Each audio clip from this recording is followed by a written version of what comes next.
Hai Besti, kalian pernah nggak sih lagi asik makan roti atau minum susu, tiba-tiba perut mules, gatal-gatal atau malah sesak napas? Tenang, kamu nggak sendirian kok. Soalnya ternyata ada beberapa makanan daily yang sering kita konsumsi kayak tepung, susu, singkong, kacang, sampai kedelai yang nggak semua orang bisa makan loh. Di video ini kita bakal bahas tuntas nih, kenapa bisa alergi sama makanan-makanan ini, kandungan apa yang bikin alergi, efek samping, dan gimana cara ngatasinya ya. Dan jangan lupa alternatif penggantinya yang aman buat dikonsumsi. Jadi stay tune ya. Oke, kita mulai dari tepung terigu dulu ya.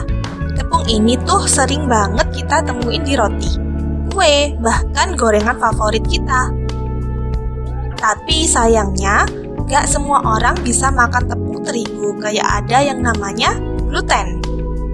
Nah, gluten ini tuh protein yang ada di gandum dan bisa bikin sebagian orang mules-mules atau malah kayak kena diare. Kalau kamu ngerasa kembung tiap kali makan roti, bisa jadi kamu punya gluten intolerance atau bahkan celiac disease. Solusinya, ganti aja ke tepung yang gluten free, kayak tepung beras, tepung almond, atau tepung singkong. Tetap bisa bikin kue enak kok. Lanjut ke susu sapi nih. Si putih yang katanya bikin sehat ini ternyata nggak bersahabat loh buat semua orang, apalagi yang punya lactose intolerance. Itu loh kondisi di mana tubuh kita kurang enzim laktase buat cerna laktosa. Efeknya mules, kembung, bahkan diare. Kalau kamu ngalamin, mending ganti susu ke lebih ramah perut kayak susu almond, susu soya, atau susu oat. Tetap creamy dan enak kok, tapi di perut lebih aman.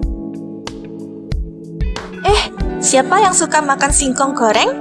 Eits, hati-hati loh, singkong itu mengandung cyanogenic glycosida yang bisa jadi cyanida kalau nggak dimasak benar-benar matang.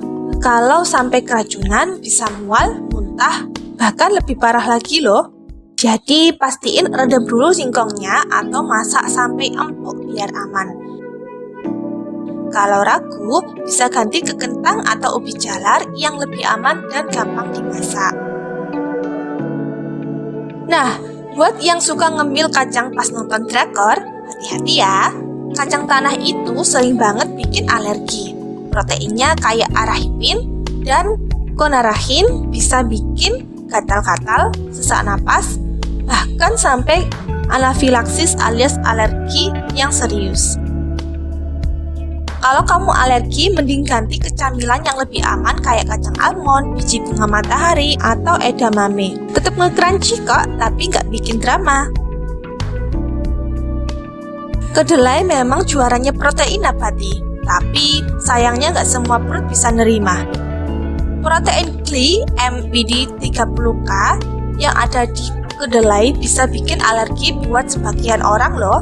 Efeknya gatal-gatal, ruam, sampai sesak napas. Kalau kamu nggak cocok sama kedelai, coba deh ganti ke tahu dari kacang hijau atau susu kelapa yang lebih friendly buat perut. Oke Besti, buat kamu yang sering ngalamin alergi, coba deh mulai sekarang rajin baca label makanan. Biasain juga bikin food diary buat nge-track makanan yang bikin alergi. Dan yang paling penting, jangan ragu buat konsultasi ke dokter biar bisa dapat saran diet yang tepat.